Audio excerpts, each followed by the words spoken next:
Good morning, my lovelies. How are you today? So, I'm just glad to be here. Like, literally, my last couple weeks have been pure hell. However, we're not going to talk about that today. We'll talk about the fact that I forgot to turn my light on. We're going to talk about an Evil Lives Here episode, right? And I need to do a video of, I have an upcoming event that I need to dress up for. And I have a costume and wig and everything. So I need to practice the makeup. So I'll be doing a video for that we will discuss these last couple weeks, right? And how absolutely they were. But for now, we're going to get into this Evil Lives Here episode. And I apologize because I don't have anything ready. I don't have lashes on. I haven't done anything. We're just going to do it all now. So, as always, I will have everything listed below in the comment section of what I'm using. If you have any questions on that, don't hesitate to ask. I'll be glad to get with you.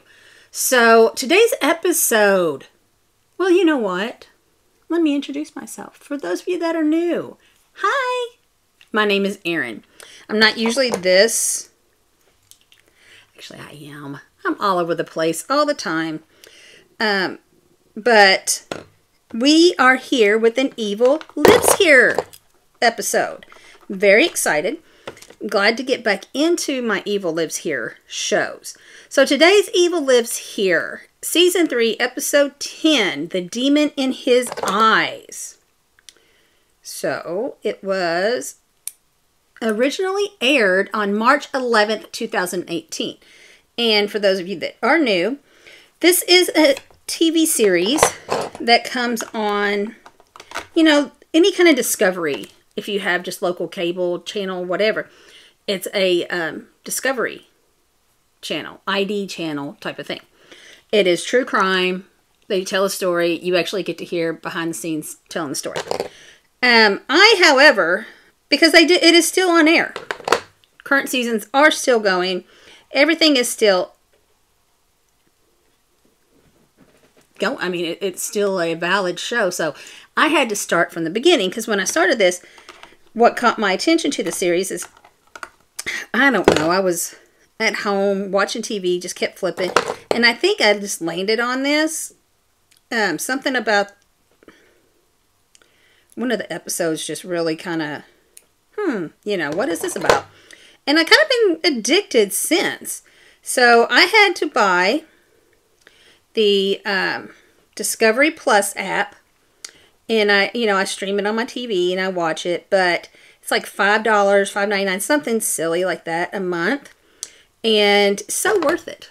So very worth it. So these episodes that I am showing, you might catch a repeat on kind of whenever. But if you have the Discovery app, there are so many wonderful things on this app that you can watch and buy. So that is where I get these episodes. I've been asked that before. I like to make sure that I tell everybody what it is. But enough about that. If you have any questions, let me know. I can put a link up to the Discovery Channel app if you want. But I do like to let people know it is a paid subscription that I have, monthly subscription. So this one could very well be another long one. I don't really want it to be, but it seems like, you know, these episodes are hour episodes. And the more I talk about them, I'm getting right at that hour. And then I do a little extra research at the end, which takes it over the hour. So I need to figure out a good program or a new style or something that maybe it won't be quite an hour every time I do one. If you don't have a problem with the length of these videos, shoot me a message. Let me know, just so I know I'm not inconveniencing anybody. I can, you know, I talk about a lot of what I deem important, but, you know, Do you not want to know what happens to them afterwards? If not, okay. I can stop doing the little research after. Or I won't stop it because my curiosity needs to know. Or do you want less detail? I mean, tell me. Let me know and we will make it happen. All right, now that I am done prepping. Well, I was done until that. Okay. Prepping my lashes. We're going to get right to it. So, again, this is Erin with Ageless Beauty with Erin. I said I was going to introduce myself and cannot honestly remember if I did. But welcome. Thank you for joining me. I do these shows with The Evil Lives Here. I also have a regular Get Ready With Me series. Basically, I do hauls, new makeup videos. I do a lot of like murder mystery, and I like to dress up and do things. And I also have a costume party coming up. So I tend to get all into that, and I will do a video so you can watch and see how it goes. So now, I think I've done stop talking. I'm off rhythm, but let's get right into this video. Again, check out the other videos if you have not already. Hit that subscribe button and the like this video if you do in fact like it. Leave me a comment, message, PM, email. I don't care. Reach out if you have any thoughts or questions. Okay, so now to the episode. So at the beginning of this episode, we have two women talking, and I mentioned this before. There are a lot of times where you will get multiple people telling the story. Very rarely do I ever see them like on the same screen, like sitting next to each other. They're usually separated. You're hearing two different stories and you're going to get two different... I don't know if it's, in this case, anything different, but you're not going to get that interrupted, you know, he said, she said, she said, she said type of thing. You're going to hear it from one, and then you'll hear a version of the other one. In this case, we have two sisters. I don't know their names yet. One is a brunette, one is a blonde. And they are not together, and they're both telling these stories. So I know their names are Betty and Eulayla. So that is a interesting name. It's like U-L-A-L-Y-A. So it's like L-A-Y-L-A. It's Layla with a U. Eulayla. So I'm hoping I'm pronouncing it right because that's how I'm seeing it. And yeah, that's how I'm going to say it throughout this episode here.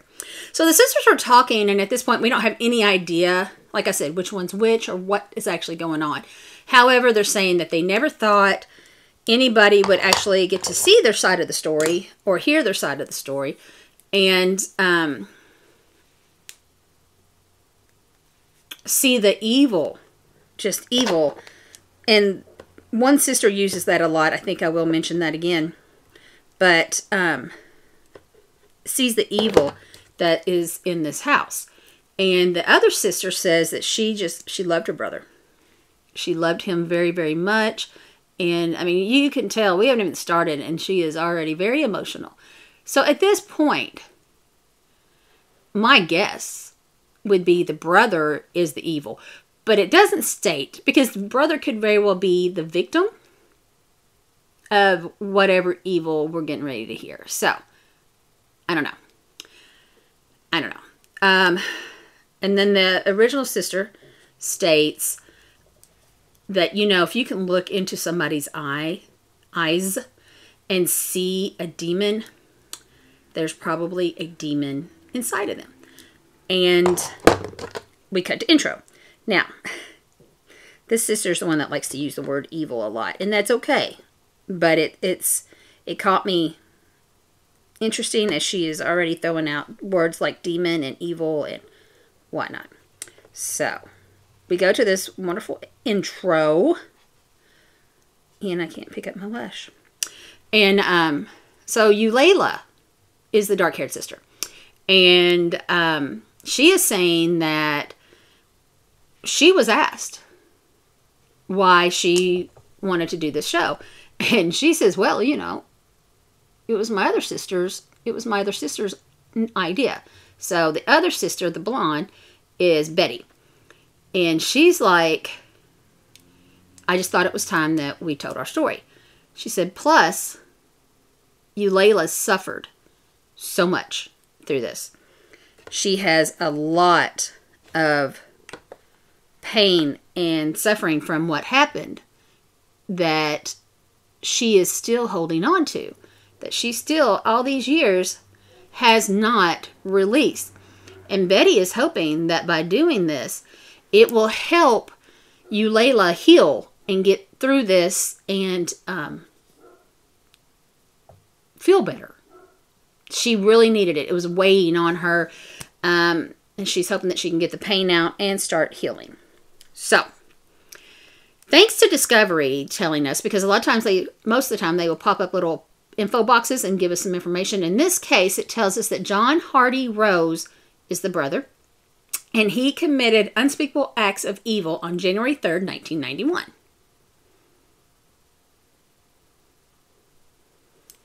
And Discovery is a little bit of a drama queen. We love them for it, but they do like to get a little dramatic when it comes to, you know, what they pop up there, saying things like, you know, unspeakable acts of violence, and then it was like they never saw it coming, but there had been signs. So we love Discovery, but it is a little interesting sometimes when you see the drama come out. However, I digress. So Eulalia is saying that people tell them all the time they should have seen the signs. They should have seen this coming. It should not have surprised them. It should not have been anything like that. And Eulalia says, you know, we saw the signs. But we didn't deal with them correctly. We didn't know how to deal with them. Fair enough. I mean, a lot of us can see signs and see things going on, but do we know how to handle when we see things like that? I don't know if I would. Anyways, so she's like, yeah, she said, we always knew there was something wrong with John. That, who's saying this?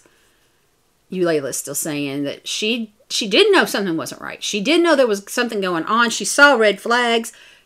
They didn't know how to do it. Of course, she's the sister, you know.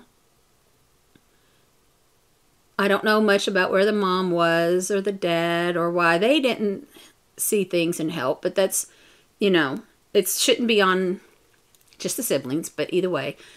And she says, you know, Betty says they loved him. He was not always evil. He, for the most part, for most of the time, John was a good guy. So, that could also cause problems. Because for the most part, you're seeing your brother and he is a good guy. And then he's not. And Betty says he definitely...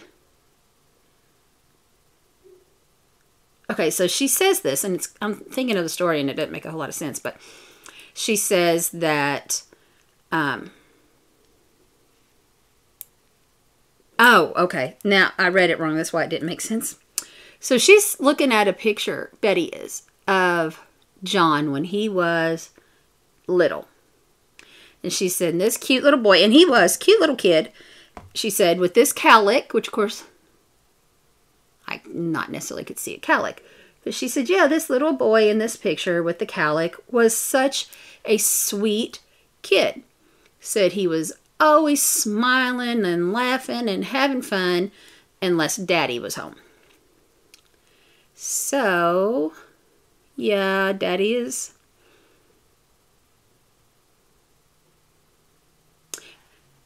I don't know. I really shouldn't say what I think Daddy is. But, yeah, Daddy is. So, she says that their daddy was evil. And I don't mean to make light of that. Like I said, she uses that word a lot, so it's kind of hard not to say haha. But she says her dad was evil, and she thinks Betty, blah, blah, blah, sorry, says that he apparently drank a lot, and he would come home drunk. And she said the one story she was telling, she said her and John actually witnessed and was there. He come home, and he was looking for money. And their mom had money kind of like squirreled away for the winter, and that's pretty much how she said it. She said she had the money put away for winter so they could use it, so she could use it for the kids. But he's drunk. He needed that money. He probably needed more drink. She didn't say why he needed it, but yeah, he probably needed more to drink. And Mom refused to give it to him. Good for Mom, right? I mean, you have kids. So Dad did not take that very well. And decided to pull a shotgun out on the mom in front of his kids. And proceeded to put the shotgun to her head and threatened to blow her brains out if he didn't get that money. So, needless to say, all of us would do it. She gave him the money. And, you know, Betty is saying when it happened, she tried to hide her and John because she just never knew how Dad was going to react or what he was going to do. Blah, blah, blah. So, she's trying to hide her and John. It's like under the bed or somewhere. Just wherever they were at, she's trying to get out of range of their father. Because, you know, there's kids in the house, and there's actually quite a few kids, which we only really talk about Betty and Layla, but there are others, and Johnny. So we talk about the three. I know two others. So they both witnessed what their dad did. Mom obviously gave him the money, and Betty says that she never forgot that moment. That she never forgot what happened and what went down, so on and so forth. And she also never forgave her daddy for doing that. So, yeah.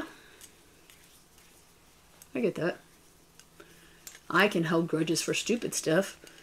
And, you know, that's not stupid.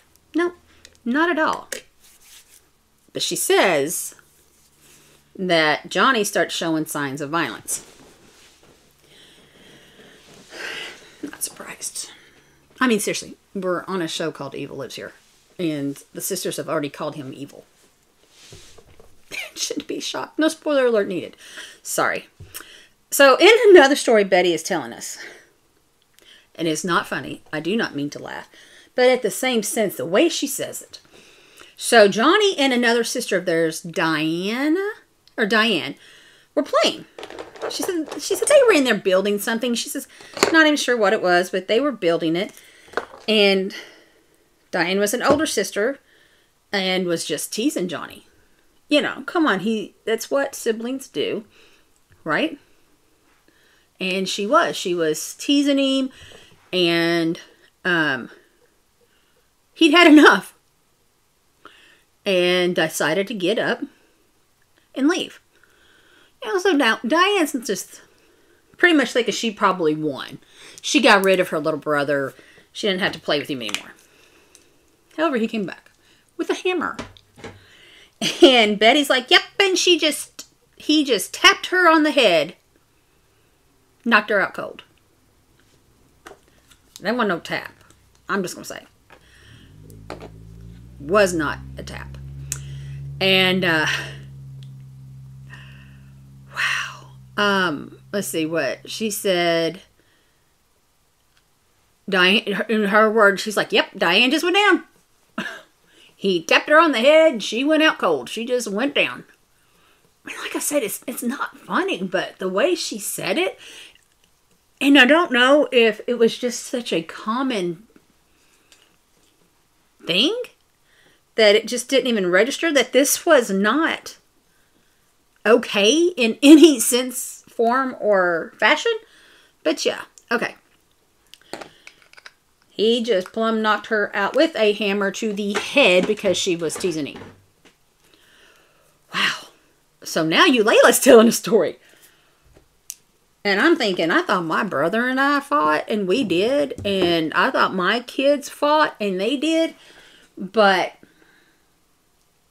when there was violence or blood, it was unintentional, you know? And they were very remorseful. And my brother and I were very remorseful. In this case, poor Johnny, he didn't care. And so Layla's telling a story of one time he had some hard candy, and it showed it. It was like those little butterscotch disc, and she wanted a piece. So she said, I was begging him, please, Johnny, please give me a piece, blah, blah, blah. And, you know, he would do that whole, oh, you can have, oh, no, you can't, you know, pretty typical. And she says, I am begging, I'm asking, and I'm not leaving him alone. I'm going to wear him down. He's going to give me a piece of candy. Finally, he does. So she has this piece of candy, and she said, right about the time she put it in her mouth, he hit her. And I'm like thinking probably punched her or something, which caused her to do this inhale, right? Gasp and choke on said butterscotch disc. She said the whole time she's sitting there, she's choking. She can't breathe. She's, you know, really struggling. And Mom comes running, trying to help get it unlodged, do all that. Johnny's just sitting there smiling. Just laughing. He has no care that his sister's literally choking to death. And she said afterwards, she's like, why'd you do that? That was not okay, you know. And his words, and I'm going to quote. So when she asked him why he did that, he told her, and I quote, I've had demons since I was a little boy, end quote. Now, Layla tells us he was 4 years old when that happened. So he's 4 years old. Talking about having demons since he was little.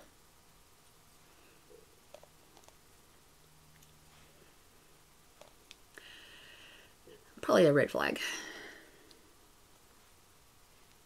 I don't know. Do you take 4-year-olds serious when they talk about demons? I mean, most of the time.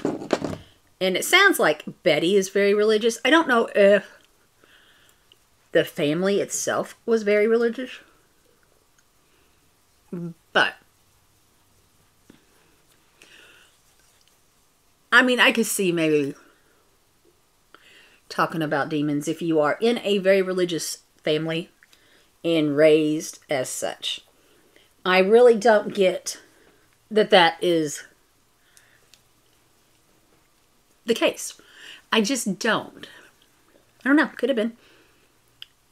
Could very well have been something they were raised talking about and knowing about. So Betty's talking, and she's saying that when he got into trouble, when he did things that he shouldn't have done, they had no idea how to discipline him. He enjoyed being spanked. Nothing bothered him. You spank him, he would enjoy it. So at that point, is spanking him like the right answer?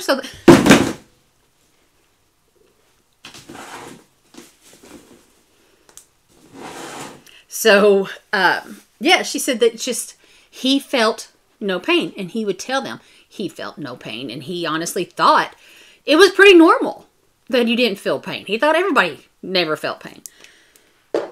We all know it's not normal not to feel pain, and I do think, I'm not a psychiatrist or anything. I'm nothing. I'm no doctor or anything.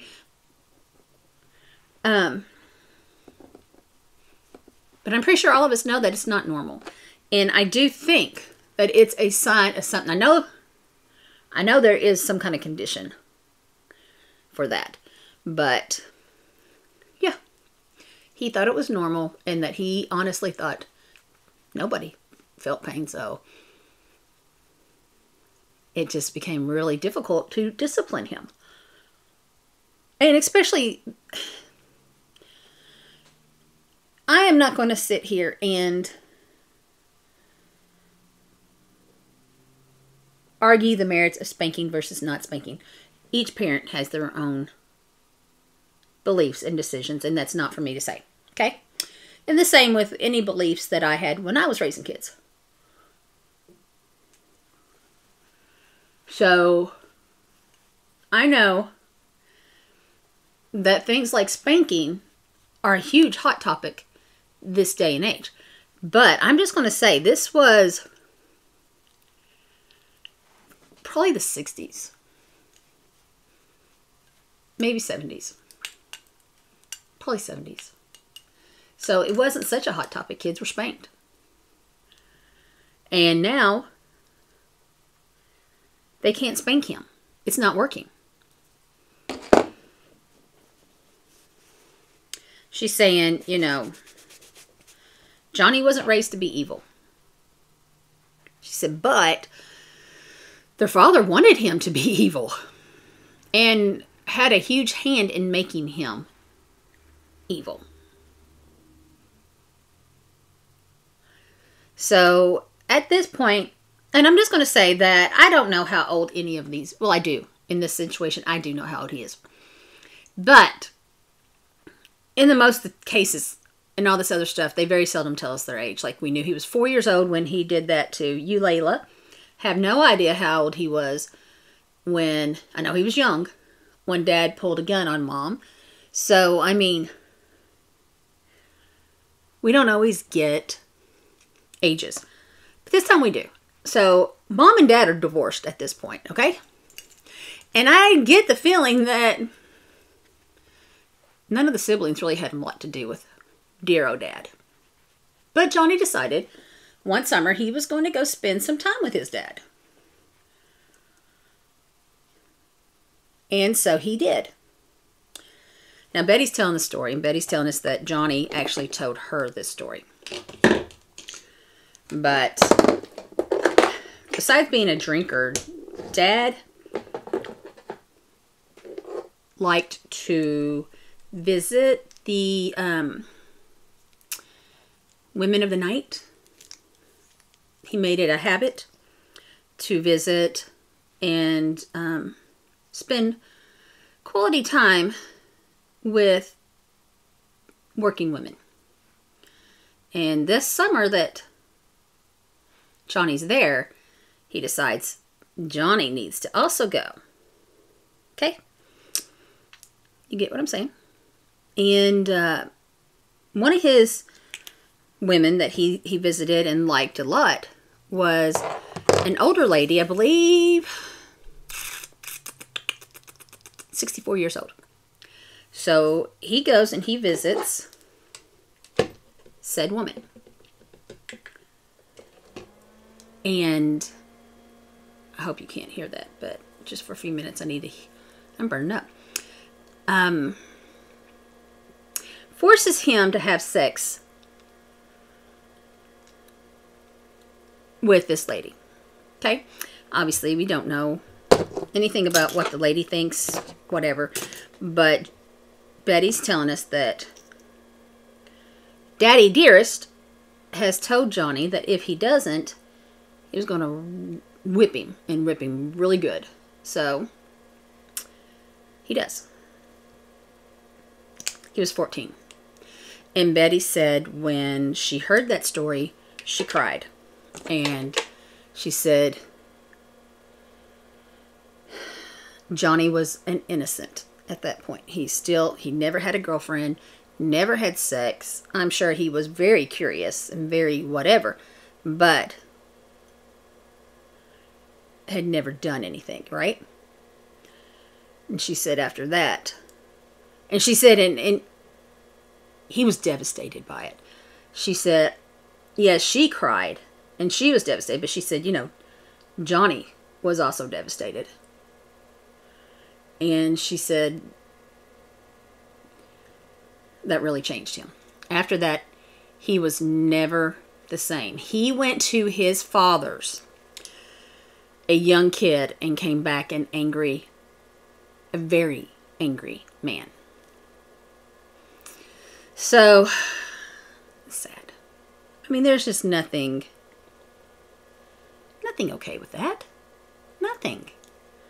Anyways. So, Betty's looking at another school picture.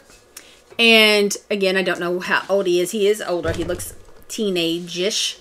And, because that's, you know, she's looking at this, and he's definitely a teenager. So, I'm going to say probably 14, 15, because she said this is when he really started having issues and having trouble. So, I'm thinking, you know, she said that summer with her dad really changed him.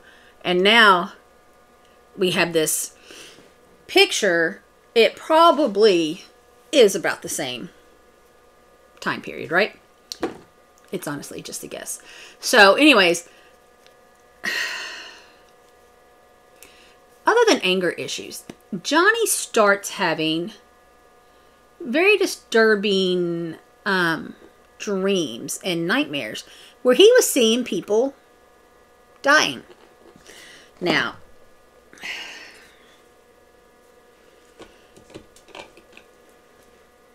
Betty's like, you know, he would tell us these dreams, but the people he was talking about were still alive. Very much still alive. So, you know, she didn't know how to take it. So then Johnny got it in his head. He was psychic. He was now going to start being able to predict when and how someone would die. And he's very serious. You know, he's a very troubled kid that now thinks he has this ability to predict death. Because he's seeing people that are physically alive dying. Well,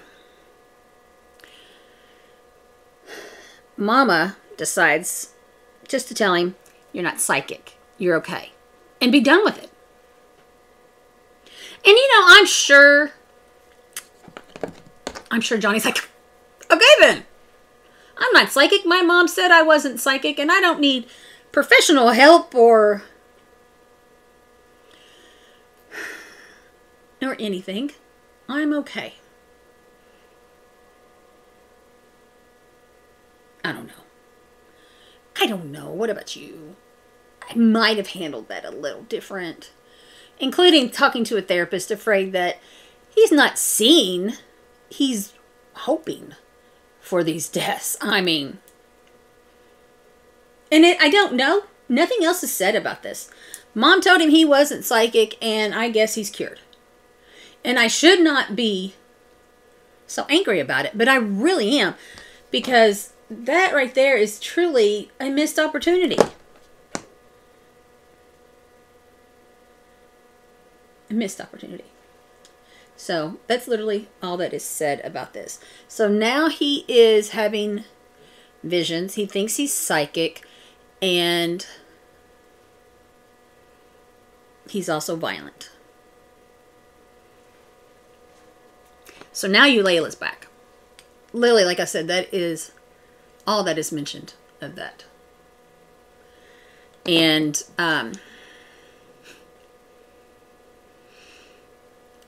she says, now she is the sister that had at the beginning made the comment that she loved him. She loved him a lot. And we'll find out. We get into how close they are. But she says, I wish I could have protected him from the person he was becoming.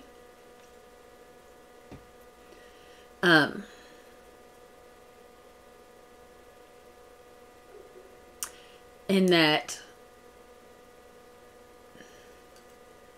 she didn't realize how bad everything had become until maybe it was too late. And I want to state, I don't know this for a fact, I think she is younger than him.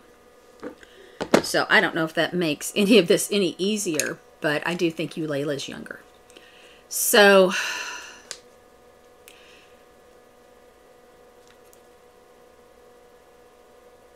Johnny gets himself arrested. He has become a peeping Tom. So he gets caught looking into this woman's windows, right? And then proceeds to tell everybody that this said woman was actually his girlfriend. He wasn't doing anything wrong. This is his girlfriend. And Eulalia's like, it wasn't. She didn't know him. She didn't know anything, you know, nothing about it. And she said, I asked him, is it true? Did you look in the window? And of course, he's claiming it wasn't, and blah, blah, blah. And then wouldn't talk about it. Like, I need to remember when I use this damn bronze. It is deep. Yeah,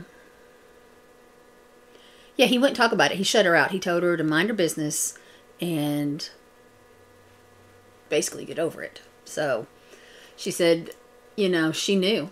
She just knew he was lying to her. I guess she just knew his tells. She doesn't say how she knew, but they were pretty close. So I have a feeling she knew his tells and how he acted, and just knew that he was lying.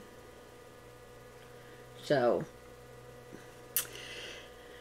another instance, the police come by the house, and so he gets arrested a couple times for this, apparently.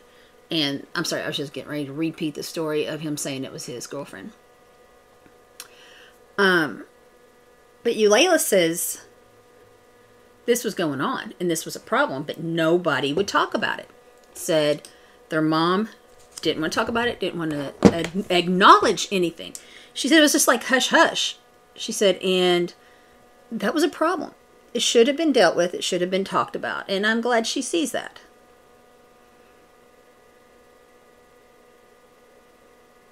Of course, you know, it didn't help them then, and she was just a kid, but it should have been dealt with. It should have been talked about.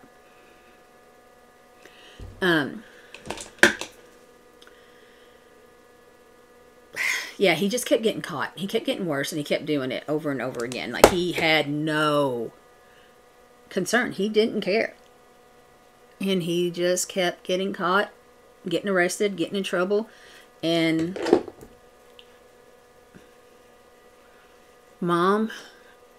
Dad is never mentioned again in the story. So after the summer of Johnny's 14th birthday, our 14th year, we don't hear anything else about Dad. Okay. So, what is this?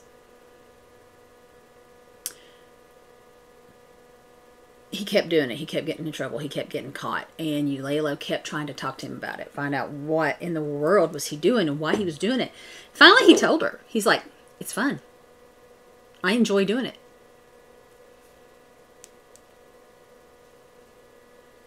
It's the thrill of it.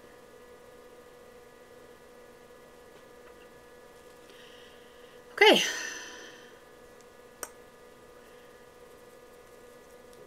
So now he has graduated. And I don't think we're surprised, but he has graduated from looking in windows to breaking into the houses and standing over them as they sleep. And he gets caught. He's standing over this girl, scares her to death. He attacks her. She breaks free, calls the cops, whatever. And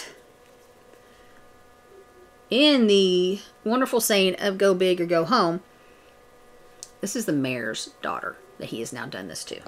He is in some serious boo-boo. And he gets arrested. And this is in 1977. So that's what I'm saying. He's a teenager in the 70s. So that's why my comment earlier about being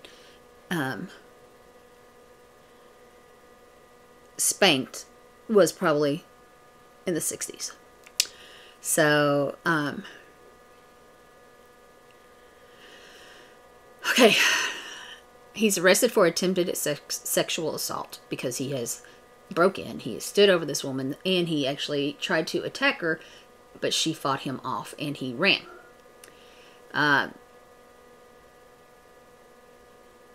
He is arrested and tried, and he gets in jail for, he gets sentenced 10 years for the assault. So in 77, he goes to prison for, he has a 10-year sentence, right? We'll find out how long he served of that.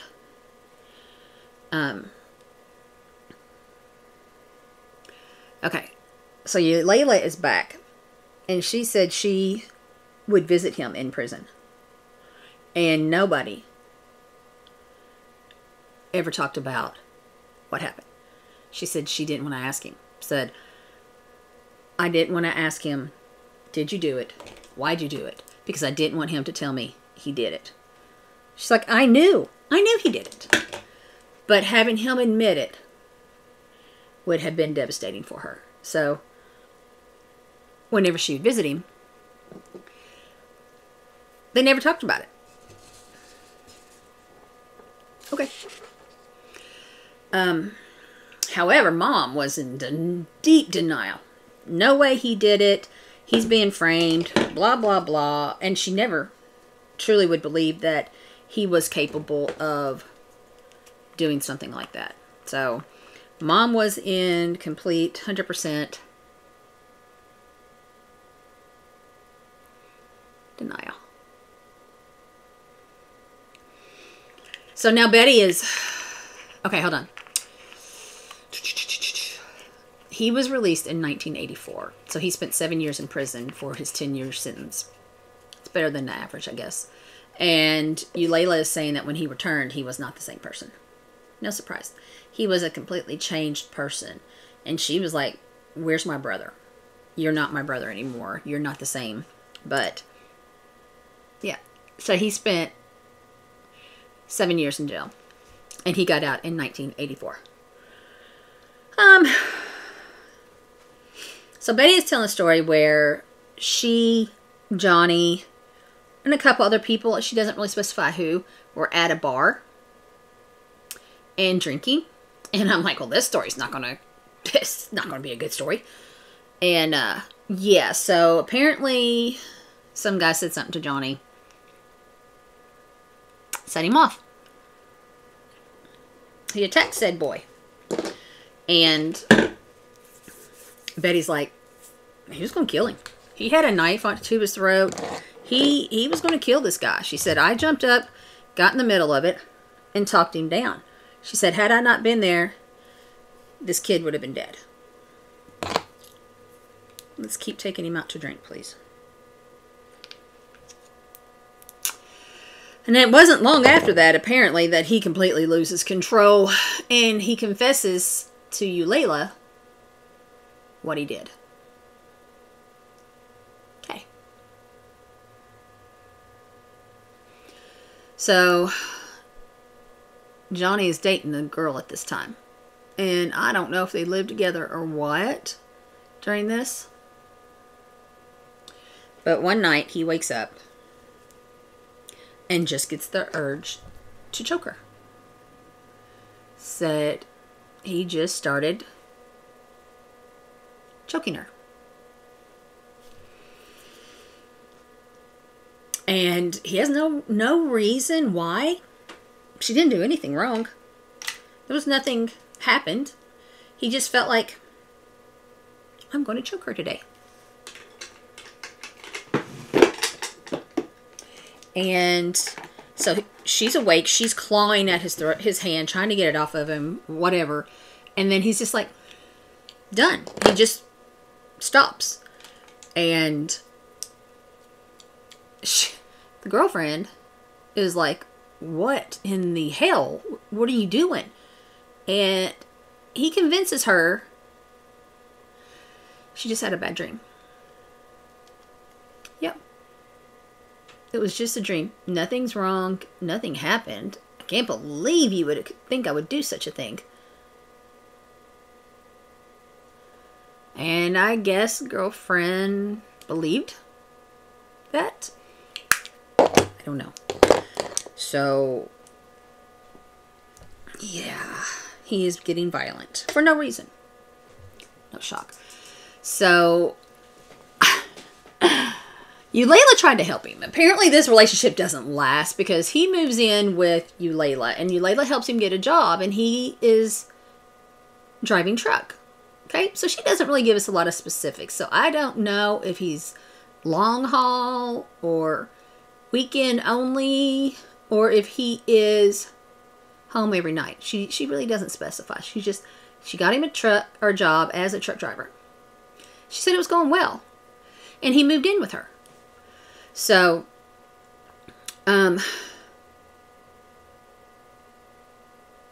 she's like, he just had a way about himself that everybody liked him. Like if he wanted you to like him, he could put that charm on and literally just bamboozle everybody, she said. She said it was just the weirdest thing because everybody just loved him. And that's how it was at this job. She said he had the charm. Everybody liked him, you know. So it was going well. He is living with her. He's working full time. He's got this job. He's got people that like him. Whatever. She said she never expected. They never do. I'm just being flat out honest. You never expect when shit really hits the fan. So she says one morning she gets up and she's doing her normal thing. She's talking to him over coffee, whatever. And then she leaves for work. And she said there was this flyer. It was new, so it caught her attention. There was this flyer out on, like, it looked like they lived in apartments. And when you're walking out, like the glass front door, whatever. And it was on that door. And one of her neighbors had gone missing. She said, I really didn't think anything of it. I didn't know the neighbor. She said, I didn't know, obviously, anything about her being missing. So she said she looked at it, kind of made a mental note, but just went about her day, right? I don't know. So it was, her neighbor was a Patricia Stewart. She was 24 years old and had been reported missing by her family. But Eulayla says it wasn't long after Patricia went missing that she kind of noticed Johnny was acting a little odd. So he's still living with her at this apartment. And she comes in and she sees he's wearing these pants and they've got like something stained on them, right? And it's about his knee. And she's asking, she said, hey, what do you got on you? And he's just like, oh, I was working on the car, got transmission oil. Or transmission fluid on it. And she's like, you know, okay. Now, I'm going to say, in all honesty, and it's been a hot minute since I've changed transmission fluid. I used to do it when I was younger. But it's red, or it used to be. If I'm wrong, let me know. I mean, like I said, I haven't done that in a while. I've had no reason to. But I can see this. And even if it's not still red, back then it would have been. So, she's like, okay. And she's talking to him. He's asking him, is everything okay? You know, you've not been, you know, kind of been acting funny or whatever. And he's blowing it off. And she's like, okay, everything's fine. You know, I guess things are going really good. Why would she think anything? I don't know. I can honestly say I don't know if I would have thought anything because he's working, he's got a job, he's had a girlfriend, and yeah, he was violent with her, but they apparently are not still together. I don't know. I don't know if I would have. But Patricia Stewart vanished on January 3rd, 1991. And Eulayla thought, I don't know where she jumped to this. So I'm going to say this didn't make a whole lot of sense to me, but at this point she's saying, I thought he killed her. And I'm just like, well, where did that come from? But, okay. Okay.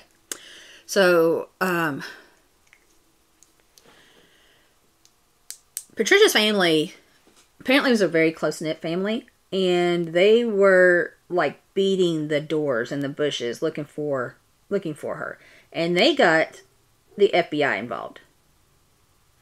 And it didn't take long for the FBI to come knocking on Eulayla and Johnny's door. For one, Johnny has a history. He is a convicted felon, right? And rightfully so. That's where they look first. And I say rightfully so because he wasn't just a thief. He didn't just steal a car and go joyriding. He was attempted sexual assault. So when there's somebody missing and there's potential foul play, yes, I honestly believe that should be your first person that you look at. Okay. I am not here to cause an argument. If you disagree, I can understand your disagreement. But in my humble opinion, it made sense that this was the first place they go look. So they knock on the door and they are asking both Eulayla and Johnny to go to the police station with them to just answer some questions. So of course they go. It wasn't like they were given a choice. You went. And they're separated. Again, that makes perfect sense too. And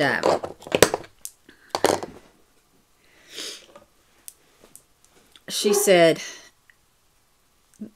the detectives really kind of shocked her because they started asking like, well, how well did you know Patricia? Did you see her when the last day she was there? When was the last time you saw her? And just things like that. And they kept insinuating, what did you see? What did you see? And she's like, I didn't see anything. She's like, I don't know what you're talking about. I don't know. I don't know her. And they just kept getting more and more persistent. Tell us what you did. Where's she at? And then finally, she's like, I didn't have anything to tell him. And they're like, just admit you killed her. Johnny told us you did. Just admit it. Just tell us what you did and where she's at.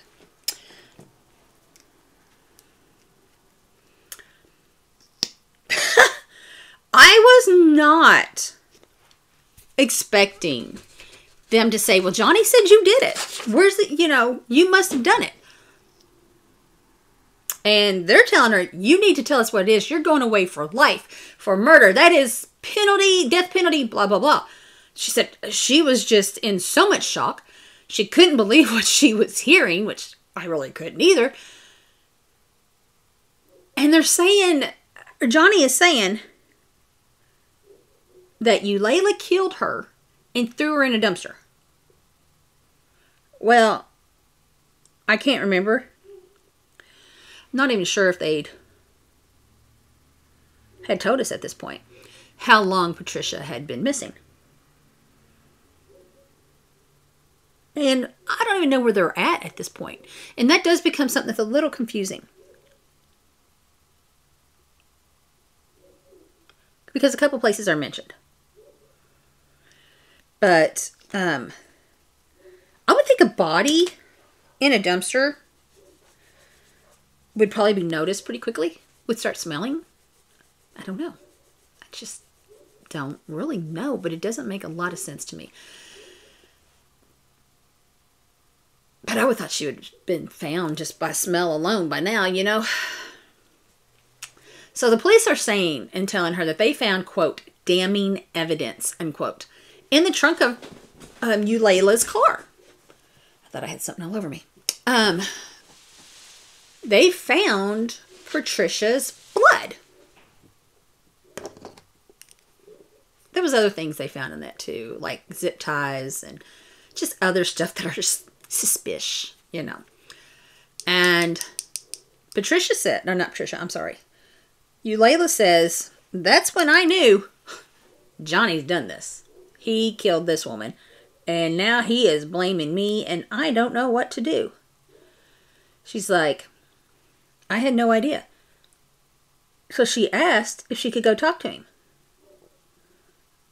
I don't know if the cops were hoping they would, give themselves away or whatever, but they let her do it. They let her go talk to him. So she says, I'm in there begging him, please tell them the truth. Tell them I had nothing to do with this. I don't think she's asking him to confess at this point, but just to say, I was joking. Layla had nothing to do with it. But she said Johnny wouldn't talk to her. Wouldn't say anything. So at least he wasn't like continuing on the charade by saying, well, I don't know why you did it, blah, blah. He just clammed up. He just wouldn't talk. So she's like, I knew there was only one person that could get him to talk, and that was Mama. So the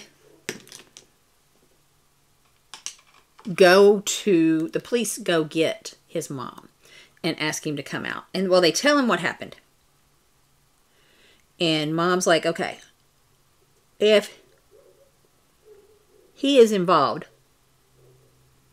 I'll get him to tell me. Because according to Layla,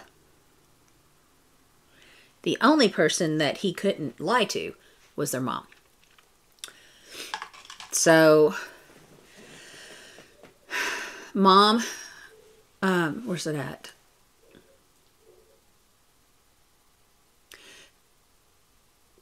Goes to the police station to talk to Johnny. And as soon as she walks in, she says Johnny starts crying just immediately. And he starts saying things like, it's really bad, Mom. It's really, really bad.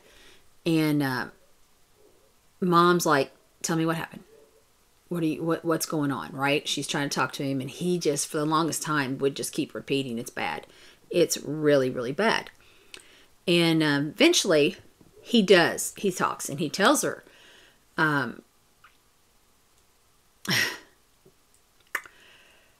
that he tells the police that Patricia's body was buried on his grandmother's property. Apparently, he was in Patricia's apartment when she came home. So he was doing the whole breaking in and watching them. But she came home, and she came home with a friend. So it was another lady. They were there doing don't know what. He doesn't specify. They don't say. But he did say if that other woman hadn't left, he would have killed her too. So he just sat hiding. It showed him like hiding in a closet or whatever. And just sat and watched them until that other woman left. And then he snuck up behind Patricia, hit her over the head. I don't know what he hit her with. And knocked her unconscious. Where's it at? Oh, he had a knife. He had the butt of a knife he hit her in the head with. Then he just strangled her until she was dead. Then he put Patricia's body in the trunk of Layla's car and drove her to his grandmother's property, set Patricia on fire, and apparently he saw some headlights or something coming through the woods, or I'm assuming, farmland. And so he just kind of threw some dirt over top of her ashes and left her there. So Johnny was charged with Patricia's murder. And then Layla and Betty both, in separate times, start talking about how they were convinced she wasn't his first victim. She was his last. And they both start talking, and I'm not going to go back and forth. She said, but it made sense. Because, do you remember? Johnny was a truck driver. Right? There was bodies. It could have been anywhere. He could have had anything. And apparently Johnny was telling Layla, I don't know if he told Betty, that he did kill him. I'm trying to exfoliate, sorry. And that he did kill other people.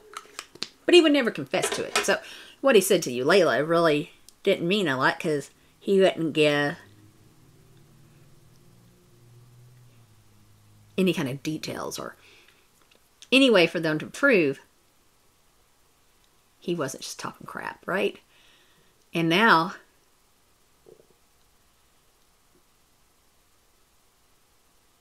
Betty's looking at another picture of Johnny, and it's a picture of him in jail. And it's not, it's an aesthetically pleasing picture, very well framed. He's sitting, you see the bars, and you see him sitting there kind of leaning up against the bars looking into outer space. Obviously, to her, it wasn't an aesthetically pleasing picture. She actually kind of tossed it down. She said she didn't want to see anything. She was very emotional at this point. She's like, that was just pure evil. I don't want anything to do with that. Yeah, she didn't. She didn't want anything to do with that picture. So, Betty and Eulayla both believe there are more victims that he has done while he's been out driving.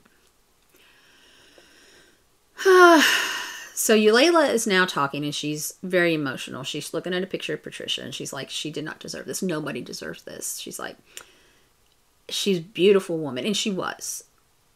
And I'm going to say, I don't think she meant it as if she wasn't a beautiful woman, she didn't. You know, it would have been okay. I don't think it meant anything like that. She was just saying she was such a beautiful woman.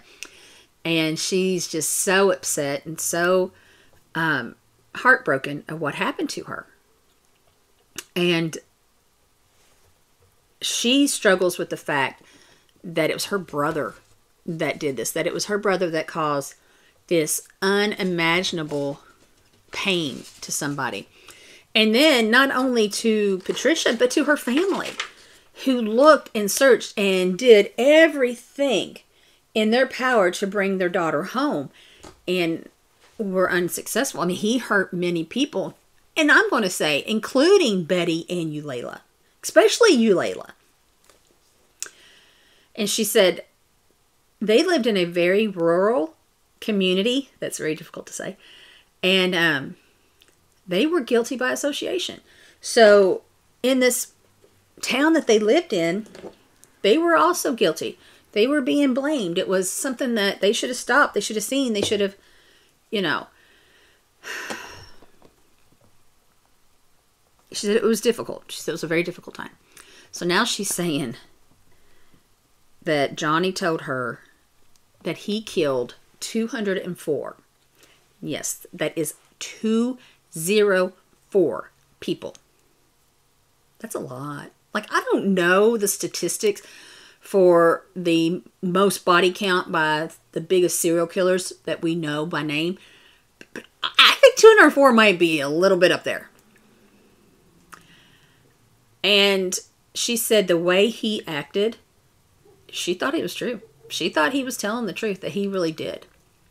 So November 30th, 2001. Okay, so if you remember, it was in 1991, he killed her. He was sentenced to death on May 12th, 1992. And in November 30th, 2001, he was executed. So, Eulayla's mom, you know, mom and dad.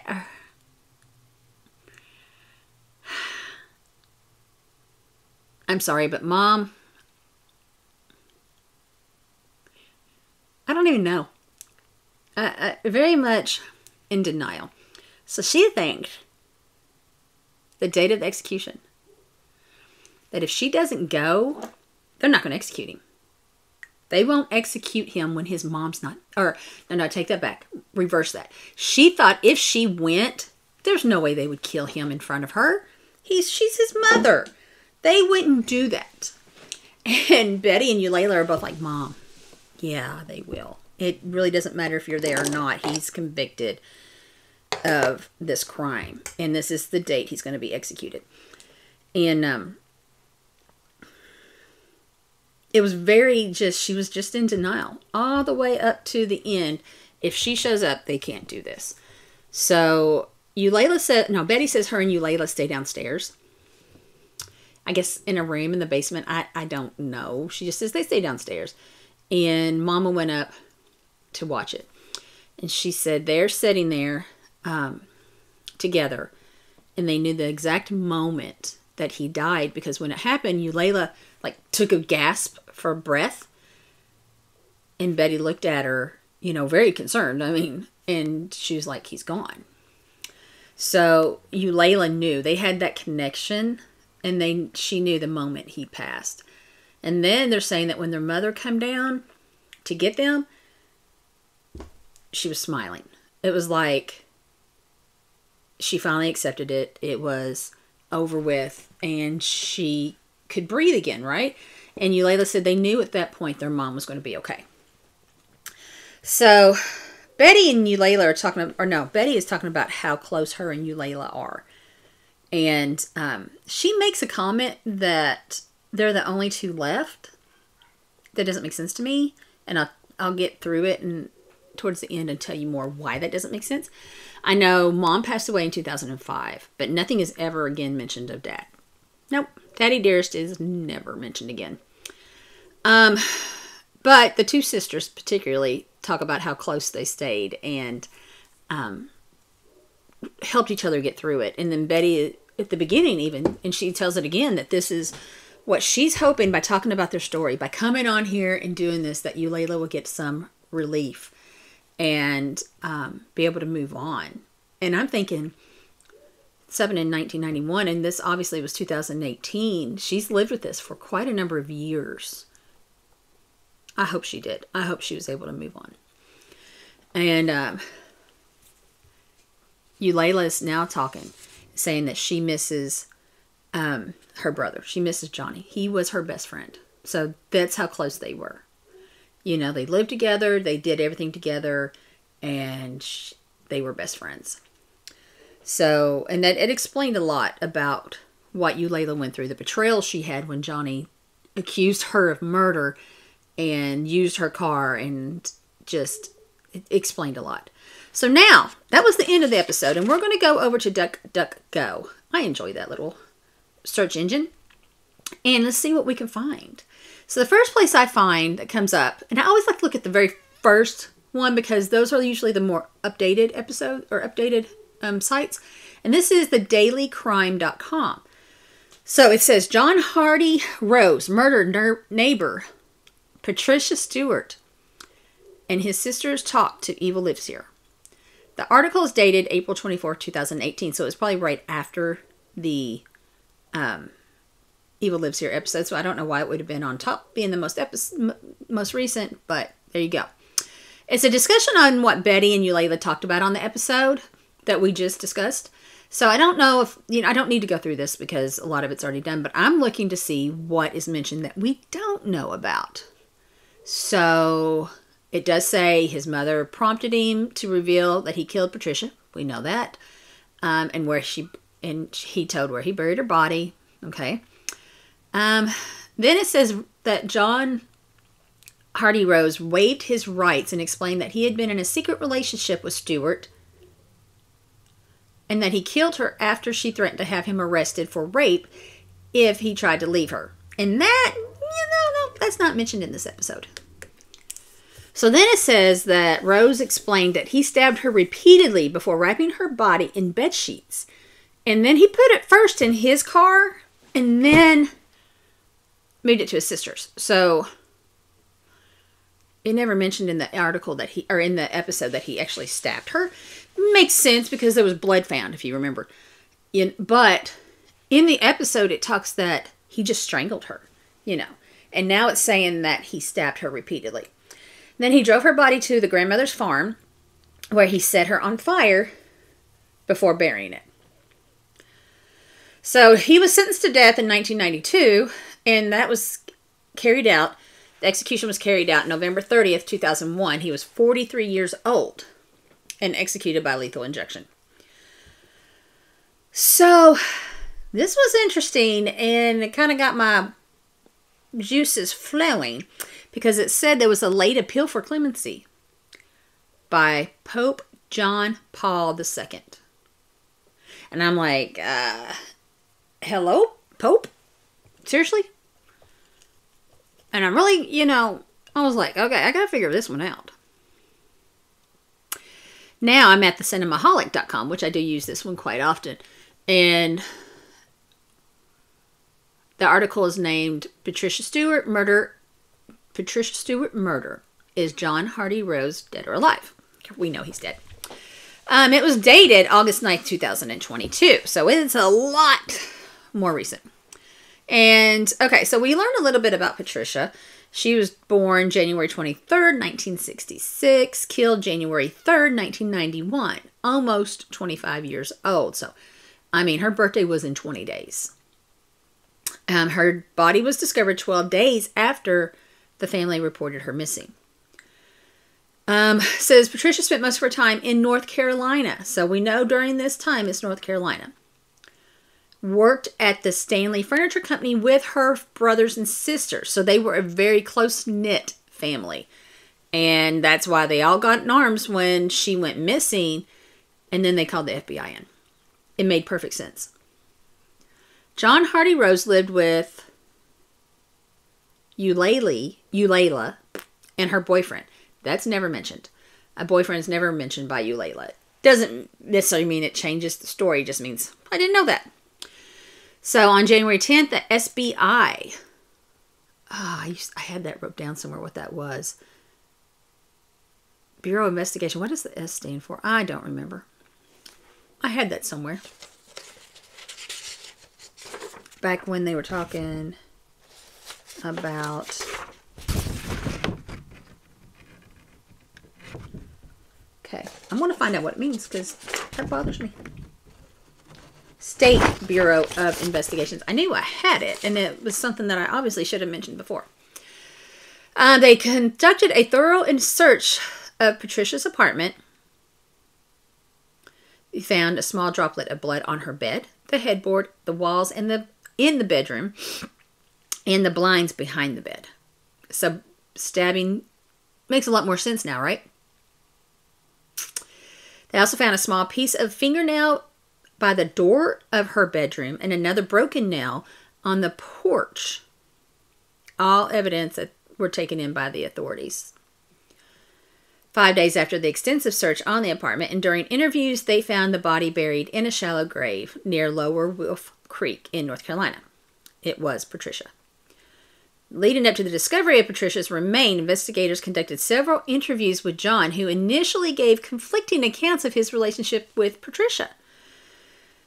And yeah, none of us are very surprised, right? Right. First, he said he did not know Patricia. Didn't know that she even lived in the apartment complex or that she had gone missing. Then his version changed. He admitted that he knew Patricia. That he met her when they went to a party. So they were both at the same party. And claimed that they had a physical relationship. However, the police did not find any evidence of this said relationship. After interviewing 50 people, they figured it wasn't true.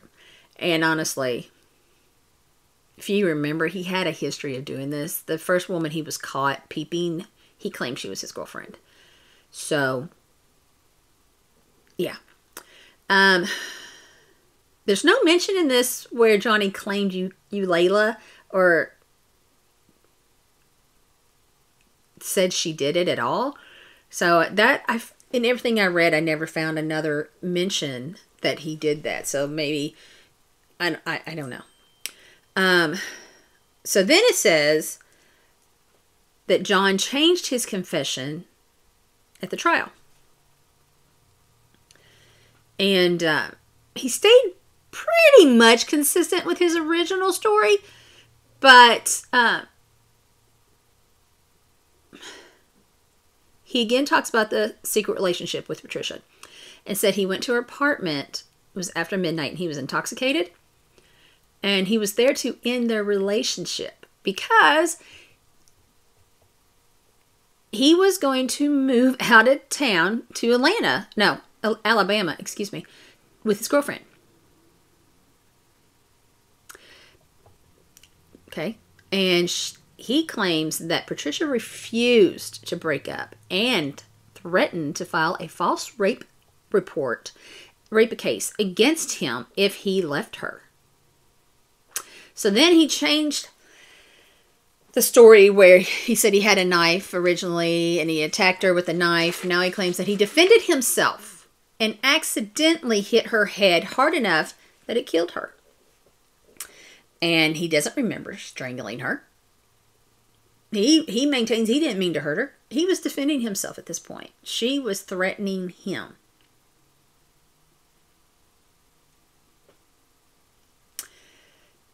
And after he realized that she was dead, he's like, I need to get rid of this body. And he buried her in her grandmother and his grandmother's farm.